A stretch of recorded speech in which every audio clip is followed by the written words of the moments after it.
septembre 1977. Hier soir à Munich, un homme a vandalisé 3 grandes toiles de Dürer. Le plus grand iconoclaste recherché de l'après-guerre a été arrêté. Mon niveau d'anxiété est tel que je suis prêt à courir ce risque. Un homme a saccagé Guernica de Picasso à la bombe de peinture.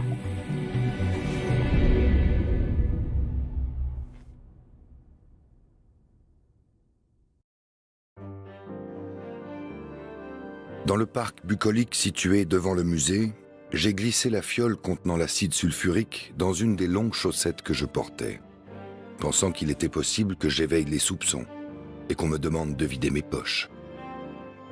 Vers midi, j'ai pénétré à l'intérieur du château de Wilhelmshöhe. Me trouvant seul dans le département, j'ai retiré la fiole de ma chaussette et l'ai placée dans la poche poitrine de mon costume.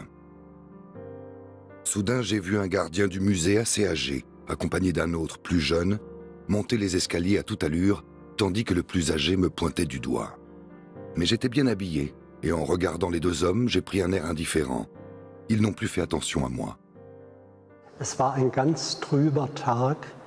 Ce jour-là, le temps était maussade, et il y avait très peu de visiteurs dans le musée. J'ai fait le tour de l'étage, et j'ai remarqué un visiteur qui semblait un peu bizarre. Il était maigre, il marchait le dos légèrement courbé, et il avait un regard perçant.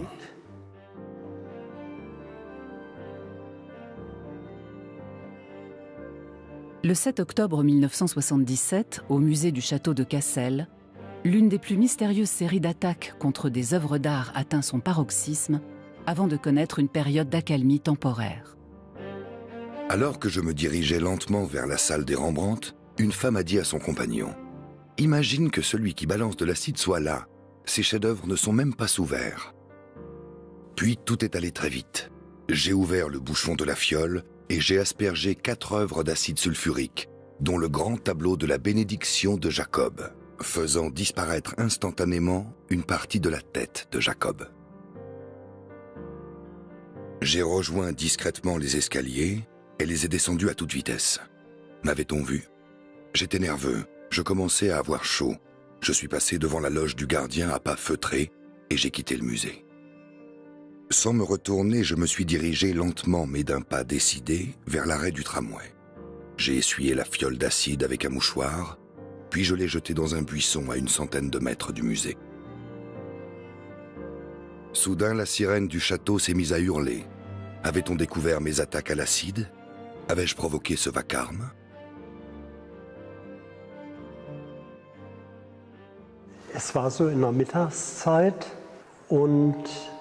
C'était l'heure du déjeuner. Je venais d'arriver à la cantine quand soudain est diffusée une annonce. Venez immédiatement. Quelque chose de terrible est arrivé. Tout le monde dans les étages.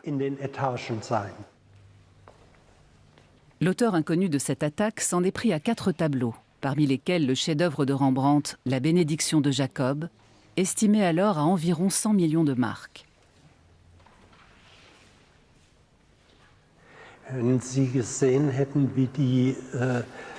Si vous aviez vu comme la peinture et le vernis dégoulinaient. Le vernis avait blanchi sous l'effet de l'acide et coulait.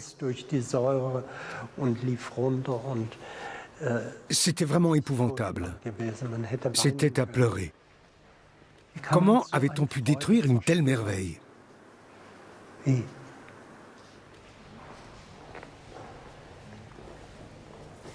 Le responsable des gardiens soupçonne d'abord une dame âgée. Mais Manfred Zöder est convaincu de son innocence. À l'arrivée de la police, il fait part de ses soupçons.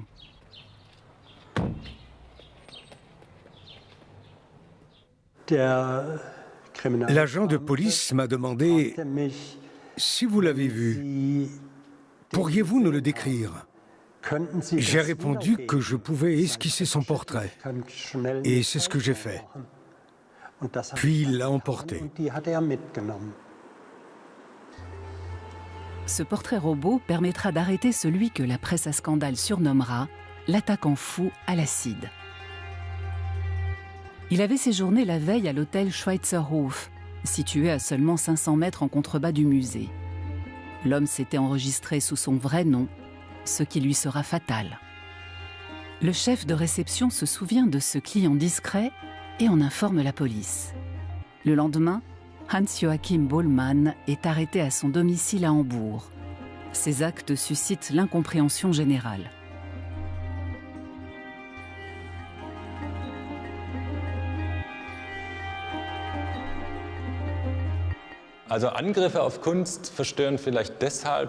Le vandalisme d'œuvres d'art dérange particulièrement parce qu'il a quelque chose d'injuste. Quand on s'en prend à une personne ou à un tableau entre guillemets sans défense, dans les deux cas, on est dans des combats inégaux. Et les mobiles de tels actes peuvent être très différents. Il peut s'agir d'une maladie, comme c'était le cas pour M. Bohlmann, ou d'un événement tragique traumatisant dans la vie d'une personne. Il peut également s'agir d'un sentiment d'insatisfaction ou d'une simple volonté d'attirer l'attention. Il peut y avoir des mobiles politiques. En somme, on retrouve là tout l'éventail des actions et des souffrances humaines. La destruction d'œuvres d'art est aussi ancienne que l'histoire de l'art. Érostrate est considéré comme le pionnier des iconoclastes pour son pillage de l'une des 7 merveilles du monde, le temple d'Artémis à Éphèse. En incendiant un temple, Érostrate voulait en quelque sorte passer à la postérité en tant que destructeur d'art. Aujourd'hui encore, on interprète cette destruction comme une extraordinaire démonstration de vanité. On se souviendra toujours de lui comme le destructeur d'un temple d'une importance capitale. Ce qui fait de lui l'ancêtre des destructeurs de culture.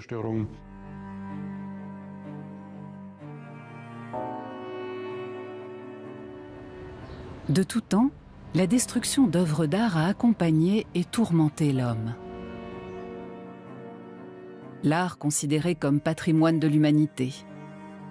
Qu'est-ce que l'on perd lorsqu'il est attaqué et détruit? Et qu'est-ce qui pousse les auteurs de ces actes à s'en prendre à un tel trésor?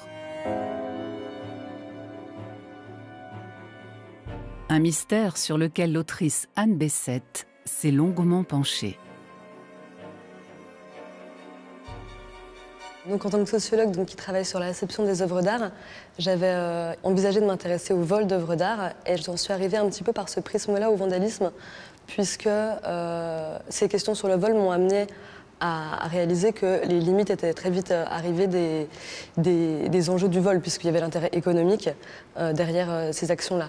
Les actes de vandalisme, par contre, c'était des actions qui étaient très intéressantes parce qu'il n'y avait pas d'intérêt évident à vandaliser une œuvre d'art. Et donc, c'est des actes qui sont punis pénalement dans tous les pays que j'ai étudiés, qui n'apportent pas de bénéfices apparents à leur auteur. Et du coup, j'étais très intéressée d'aller voir pourquoi et quels étaient les intérêts et les motivations des personnes qui allaient donc porter atteinte à des œuvres d'art exposées dans des musées. Qui sont les auteurs de tels actes? Ont-ils des motivations communes? Ou chaque cas est-il unique? Ces individus sont souvent qualifiés de fous. Mais le sont-ils vraiment? L'Allemand Hans-Joachim Bohlmann, tristement célèbre pour avoir été le plus grand destructeur d'œuvres d'art de l'histoire, est considéré comme le digne successeur d'Érostrate. Né à Wrocław en 1937, il se réfugie avec sa mère dans le nord de l'Allemagne à la fin de la guerre, à Husum, où il passera sa jeunesse. La peur et la contrainte faisaient partie intégrante de sa vie. Et d'après ce qu'on sait de lui, il vivait en marge de la société. Il a connu une enfance très difficile. Il s'est senti inutile, angoissé, et il était sous pression.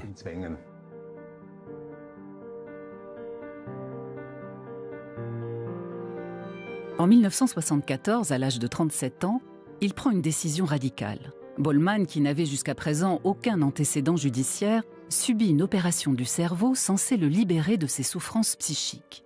Nun muss ich noch auf etwas hinweisen, was eine Blutung in diesem Bereich mit beinhalten würde, wären nämlich nicht nur Lähmungserscheinungen, sondern, und das ist etwas sehr Schwerwiegendes, es könnten Persönlichkeitsveränderungen auftreten. Es ist gut, dass Sie mir das sagen, aber ich sehe das immer vom Leidensgrad aus. Selbst wenn mein Gedächtnis gestört wäre, würde ich vielleicht, aber ich wäre von der Angst befreit, oder zum Teil befreit, wäre das eigentlich doch noch ein Gewinn. Der Leidensgrad der Angst ist so groß, dass ich das alles in Kauf nehme.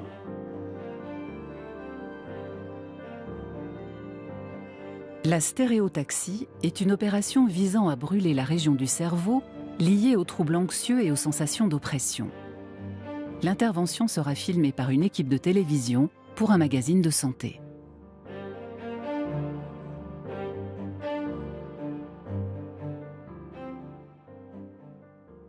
Schön hochheben, schön hochheben. So ist prima. Wieder runter. So.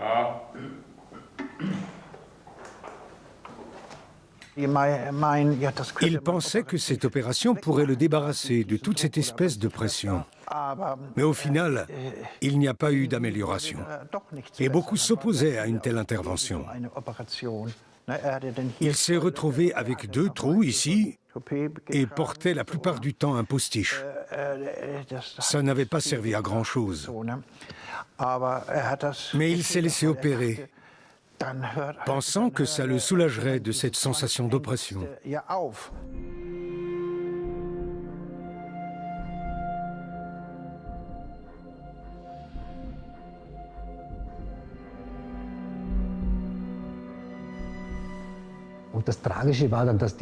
Et le drame, c'est que cette chirurgie stéréotaxique, comme nous psychiatres judiciaires l'avons constaté, a en fait levé une inhibition qui l'empêchait jusqu'alors de devenir agressif.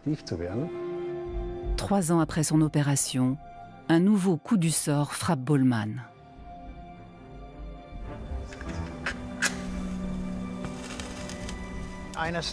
Un jour, il m'a appelé et m'a dit que sa femme avait eu un accident.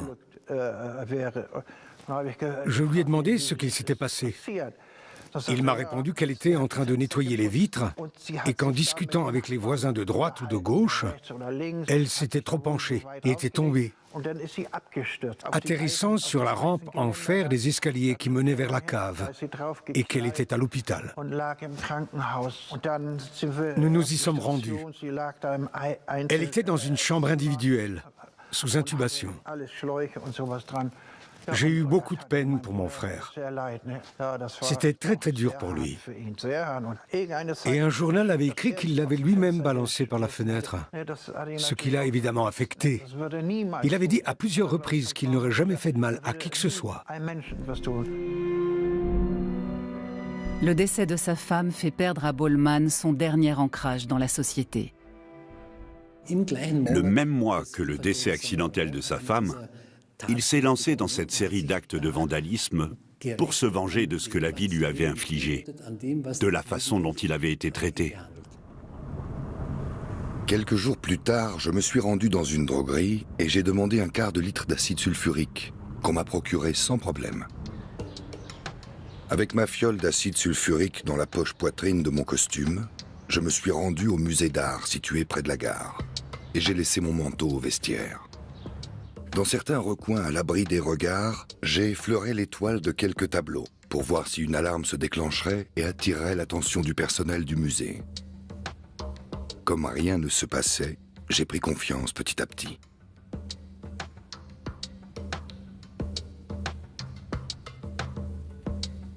Soudain, j'ai aperçu le tableau de Paul Klee, Le Poisson d'or. J'ai été impressionné par la manière extraordinaire dont le jaune ressortait. J'ai rapidement ouvert la fiole, je l'ai inclinée, puis j'ai déversé son contenu sur les branchies du poisson. Hier ist das deutsche Fernsehen mit der Tagesschau. Le soir même, comme d'habitude, j'ai regardé le journal télévisé.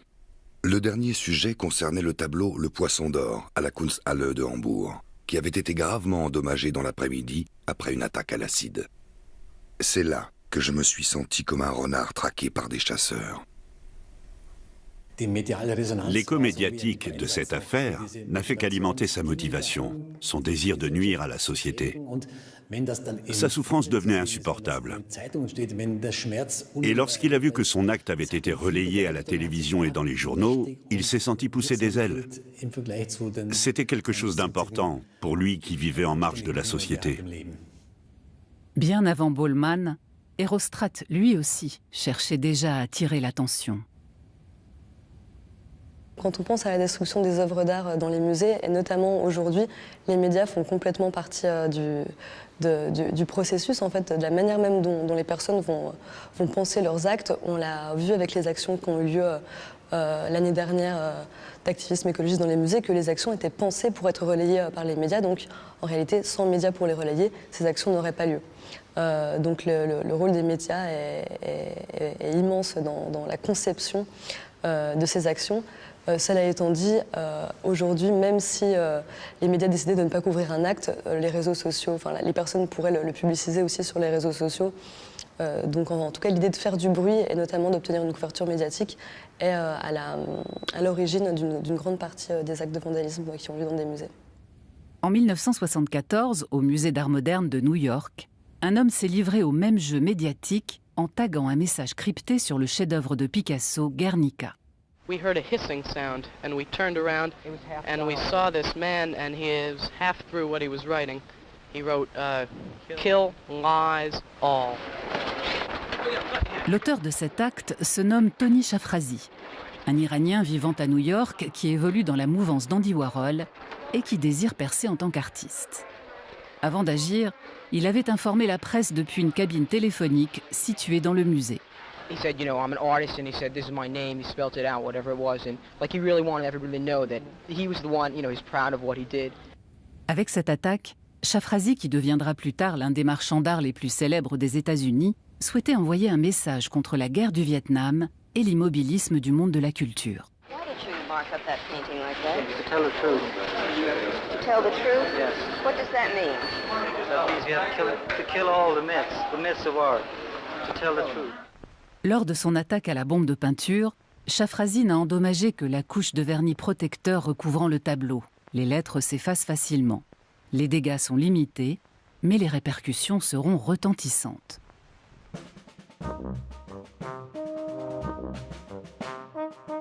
Le désir d'attirer l'attention, de provoquer et de briser les tabous constituait également le mobile de l'artiste français Pierre Pinoncelli. En 1993, il conteste l'ordre établi dans le monde de l'art en prenant pour cible une œuvre datant de 1917 et considérée comme l'un des objets d'art les plus significatifs du XXe siècle, l'urinoir de Marcel Duchamp, un ready-made, un objet du quotidien que l'artiste avait présenté comme une œuvre d'art, suscitant ainsi de vives polémiques. Il y a des œuvres et des artistes et des auteurs d'œuvres qui sont plus souvent la cible d'actes de vandalisme. Moi, dans le corpus que j'ai étudié, l'œuvre qui est la plus... des œuvres qui sont multivandalisées, il y en a plusieurs. Une œuvre sort un petit peu du lot, c'est Fontaine, le ready-made urinoir de Duchamp, qui a été vandalisé 6 fois sur la période que j'ai étudiée, donc c'est énorme. Pinoncelli s'en prendra à l'œuvre à 2 reprises en l'espace de 12 ans, lors d'une exposition à Nîmes, puis au Centre Pompidou de Paris. J'ai voulu qu'on prenne ça, que mon action, comme un happening, une action contemporaine, corporelle, quoi, simplement. Donc je m'élevais contre cette idolâtrie de l'objet et qu'on idolâtrait un simple objet d'éjection. Pinoncelli vandalise l'objet en urinant dedans, puis en le frappant avec un marteau. Le monde de l'art est sous le choc. Et rien que le bruit m'a fait plaisir à entendre, par rapport au simple bruit de l'urine, le bruit de la destruction et de la faïence détruite, c'est quelque chose qui m'a, tant qu'à moi, du moins pour moi, m'a rendu heureux. Décédé en 2021, Pinoncelli se considérait comme un provocateur dans la lignée des artistes dadaïstes. Son action ne visait pas à critiquer Duchamp. Il s'opposait à la manière dont le milieu artistique établi présentait l'œuvre. Il estimait que l'urinoir avait depuis longtemps perdu son caractère provocateur. Oui, moi je me suis vu plutôt comme créateur. Et la création-destruction, c'est ce qu'il y a de mieux, je trouve, en art. Si on est capable de détruire, on sait qu'on est capable de construire en même temps. Et moi, je me voyais comme créateur. En détruisant l'œuvre de Duchamp, c'est ça que les gens n'ont pas compris. C'est que je me suis vu comme créateur. En détruisant l'urinoir, je créais un geste destructeur sur une œuvre célèbre d'art en plus. Moi, je les appelle les actes de vandalisme artistique, les actes des artistes qui vont agir sur des œuvres dans une optique de création. Pierre Pinoncelli explique qu'il effectue des performances sur Fontaine, notamment. Donc, si lui considère que c'est de l'art, moi, mon intérêt, c'est d'aller voir comment il a été possible dans l'histoire de l'art que des artistes puissent en arriver à avoir cette idée de créer en prenant comme matériau, on va dire, une œuvre qui est déjà exposée dans un musée. Mais oui, moi j'ai tendance à avoir l'idée qu'il faut écouter ce que les gens disent. Si un artiste me dit qu'il fait de l'art, je vais le considérer en tant que tel. Après, réfléchir à comment c'est reçu par le monde de l'art, c'est intéressant. Quand alors peut-on considérer une attaque contre une œuvre d'art comme une intervention artistique? Où se situe la frontière entre vandalisme et action artistique? Et qui en fixe les règles? Il arrive qu'un artiste détruise une œuvre d'un autre artiste, produisant ainsi une nouvelle œuvre, mais toujours avec l'autorisation du créateur initial. Il ne s'agit pas de vandaliser une œuvre contre la volonté de son créateur en déclarant faire de l'art. Un consensus est établi au préalable entre les deux parties, ce qui donne une certaine légitimité à de telles actions. C'est donc évidemment une différence capitale. Il existe une série de 3 photos de Ai Weiwei sur lesquelles on le voit laisser tomber au sol un vase datant de la dynastie Han. Un artiste doit être conscient qu'un tel acte inspirera des imitateurs que l'on peut qualifier d'opportunistes. Ai Weiwei sera lui-même victime d'un tel phénomène. Un artiste américain détruira un vase peint par l'artiste chinois en signe de protestation contre la politique d'exposition d'un musée. Mais dans ce cas de figure, la personne n'a probablement pas demandé l'autorisation à l'artiste. Et c'est là la grande différence. Détruire la propriété d'autrui constitue un outrage, d'autant plus lorsqu'il s'agit d'une œuvre d'art, du fait de son caractère unique et irréparable. Détruire des œuvres d'art pour leur caractère unique était également un mobile pour Hans-Joachim Bollmann. Dans sa quête d'objets cibles, il s'est intéressé de près aux œuvres d'artistes notoires. La journaliste Beate Lakota a interviewé ce dernier à de nombreuses reprises. En voyant le corps déchiqueté de sa femme, il s'est senti dépossédé. En retour, il voulait prendre quelque chose à la société. Pour lui, sa femme était ce qu'il avait de plus précieux, comme le seraient des tableaux de Rembrandt pour d'autres. Et on peut dire que c'est ce qui l'a poussé à commettre de tels actes. Après son attaque à la Kunsthalle de Hambourg, Bollmann continuera de sévir à travers la République fédérale d'Allemagne durant l'été 1977. Il vandalisera près de 25 œuvres d'art. Avant ses attaques à l'acide, il s'en était également pris dans des églises, à des statues de saints en bois auxquelles il avait crevé les yeux.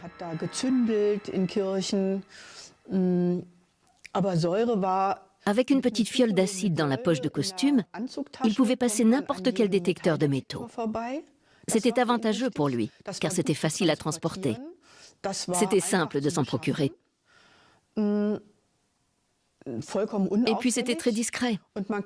Et d'un seul geste, il pouvait endommager un tableau monumental sur une large surface. Je pense que c'était son but ultime. Donc l'acide était son arme idéale. Après sa dernière attaque à Cassel, Bollmann prend le train pour rentrer à Hambourg. À la gare, je me suis acheté une livre de prunes que j'ai mangée sur le parvis. Et vers 22 h, j'étais de retour dans mon appartement. Je me doutais que j'allais être arrêté. Lorsque j'ai entendu la porte d'entrée de l'immeuble s'ouvrir, j'ai compris qu'on allait venir me chercher. On a sonné à ma porte et quand j'ai ouvert, 2 hommes se trouvaient devant moi. Un des 2 a dit « Police judiciaire, vous êtes en état d'arrestation. Savez-vous pourquoi nous sommes ici ?» J'ai feint l'ignorance. Je me trouvais dans une commune à proximité de Flensburg et j'ai soudain appris la nouvelle sur le chemin du retour. J'écoutais de la musique à la radio, puis il y a eu le flash info. C'est là que j'ai entendu parler de Hans Bollmann et de ses attaques à l'acide. J'étais véritablement en état de choc. J'ai tout de suite éteint le son. J'étais terriblement choqué d'apprendre sur mon trajet en voiture que mon frère avait été arrêté. Je savais ce qu'il attendait, qu'il ne serait plus libre, que je ne pourrais plus passer chez lui, et qu'il avait agi de façon délibérée. Bollmann sera condamné à 5 ans de prison et purgera sa peine à Hambourg. Mais sa soif de destruction est loin d'être assouvie.